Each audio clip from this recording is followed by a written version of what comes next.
বিসমিল্লাহির রহমানির রহিম। আমার সামনে আজকের এই অভিষেক অনুষ্ঠানের সভাপতি, মাননীয় প্রধান অতিথি, বাংলাদেশের অ্যাটর্নি জেনারেল জনাব আসাদুজ্জামান, বিশেষ অতিথিবৃন্দ, আমার সামনে উপস্থিত বৃহত্তর যশোরের নানা পর্যায়ে জ্ঞানী গুণী ব্যক্তিত্ব এবং আমন্ত্রিত অন্যান্য সমস্ত অতিথিবৃন্দ, সাংবাদিকবৃন্দ, আপনাদের সবাইকে আমার সালাম এবং শুভেচ্ছা। আমরা জানি যে বৃহত্তর যশোর সমিতি, যেটা আজকের এই অভিষেক অনুষ্ঠানে আমি একজন সাধারণ সম্পাদক হিসাবে যে কথা বলতে এসেছি, এর জন্ম আজ থেকে বহু বছর পূর্বে 1948 সালে। নবজাগরণের কবি, আমাদের যশোরের গর্ব কবি গোলাম মোস্তফার হাত ধরে এই প্রতিষ্ঠানটির জন্ম হয়েছিল।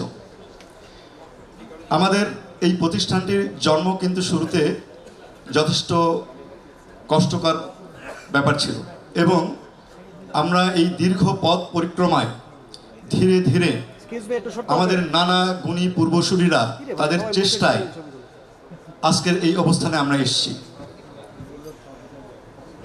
আমি যে কথাটা বলে আপনাদের সবাইকে স্বাগত জানাতে চাই, সেটা হচ্ছে যে আমরা জানি যে বৃহত্তর যশোর যে জেলাটা, যখন অবিভক্ত 19টি জেলা বাংলাদেশে ছিল, সেই অবিভক্ত 19টি জেলার মধ্যে বৃহত্তর যশোর ছিল একটা অন্যতম বৃহৎ এবং ঐতিহ্যবাহী জেলা।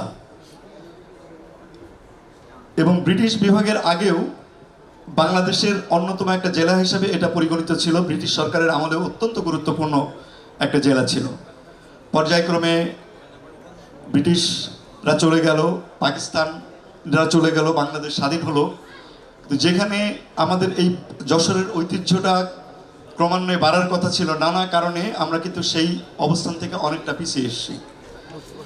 আমরা যদি আমাদের দেশের বাস্তবতার কথা চিন্তা করি, আমাদের এই বৃহত্তর যশোরে অনেক জ্ঞানী গুণী বুদ্ধিজীবী থাকা সত্ত্বেও বিভিন্ন পর্যায়ে রাজনীতিবিদদের মধ্যে বলেন, কবি সাহিত্যিকদের মধ্যে বলেন, সরকারি কর্মকর্তা কর্মচারীদের মধ্যে বলেন, সাংবাদিকদের মধ্যে বলেন, বহু উচ্চমানের মানুষজন রয়েছে, কিন্তু নানা কারণে আমরা কিন্তু অনেকেই আমাদের সেই কাঙ্ক্ষিত জায়গায় পৌঁছাতে পারিনি। বাংলাদেশকে সেভাবে বাংলাদেশের মধ্যে সেভাবে নিজেদেরকে তুলে ধরতে পারিনি।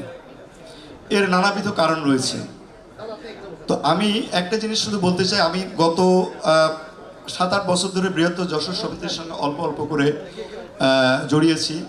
আপনারা শুনেছেন যে আমি বিগত কমিটিতে আমি স্বাস্থ্য বিষয়ক সম্পাদক ছিলাম।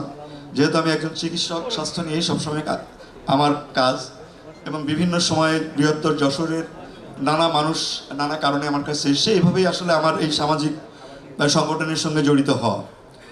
তো আমার কাছে যে জিনিসটা মনে হয়েছে এই পর্যায়ে এসে, যে আমাদের যে প্রবল যে সম্ভাবনার দিকটা রয়েছে যশোরের মানুষদের মধ্যে, সেই জিনিসটার কানেক্টিভিটি কম হওয়ার কারণে আমরা একে অপরের সঙ্গে নানাভাবে যে যোগাযোগ করবার যে বিষয় ছিল, সেই বিষয়টা আমরা আসলে সেভাবে কাজে লাগাতে পারিনি। আমাদের অনুষ্ঠানে এর মধ্যে রবিউল ইসলাম নয়নের সাহেব, রবিউল ইসলাম নয়নকে মঞ্চে আসার জন্য আহ্বান জানাচ্ছি।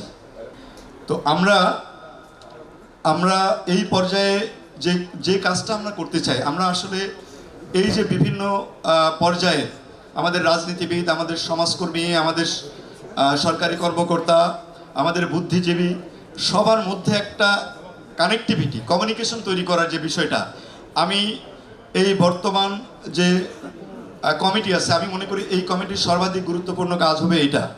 এবং এর বাইরে এই কানেক্টিভিটির মাধ্যমে আমরা কিভাবে বৃহত্তর যশোরের আর্থসামাজিক উন্নতি, লেখাপড়ার উন্নতি এবং বিভিন্ন কর্মস্থলে আমাদের যারা ট্যালেন্টেড মানুষ আছে, তারা যাতে তাদের সর্বোচ্চ পর্যায়ে যেতে পারে, সেই জন্য একে অন্যকে কিভাবে আমরা সহযোগিতা করতে পারি, সেই বিষয়টাকে আমরা গুরুত্ব দিব। আর একটা বিষয় আমার কাছে মনে হয়েছে যে এই এত বড় একটা অঞ্চলের মানুষের এত বড় একটা সংগঠন, কিন্তু আমাদের এই সংগঠনের লাইভ মেম্বার এবং সাধারণ মেম্বারের সংখ্যা অত্যন্ত কম। যেটা প্রমাণ করে যে আমাদের কানেক্টিভিটির কিছু অভাব অবশ্যই ছিল। অন্যান্য অনেক বিষয়ে যশোর সমিতির অনেক কিছু এগিয়েছে, কিন্তু এই জায়গাতে আমরা মনে করি আমাদের এগোবার যথেষ্ট জায়গা আছে। সেই ক্ষেত্রে আমাদের প্রধান কাজ হবে এই সংখ্যাটাকে বাড়ানো, সবার সঙ্গে কমিউনিকেশন বাড়ানো, যাতে করে আমরা এটাকে একটা ভাইব্রেন্ট সংগঠন হিসাবে স্থাপন করতে পারি এবং সেই অনুযায়ী হ্যাঁ আমরা আমরা এগিয়ে যেতে পারি। আমরা আজকের এই অনুষ্ঠানে আমরা আমাদের এই ফর্ম বিতরণ করব। আপনারা যারা সমিতির সদস্য হননি তারা ফর্ম নিয়ে সদস্য হবেন। একই সঙ্গে আমি আপনাদেরকে সবাইকে এই অনুষ্ঠানে এসে অনুষ্ঠানটাকে সফল করবার জন্য আবারও ধন্যবাদ জানিয়ে আমি আমার বক্তব্য এখানেই শেষ করছি। সবাইকে অসংখ্য ধন্যবাদ।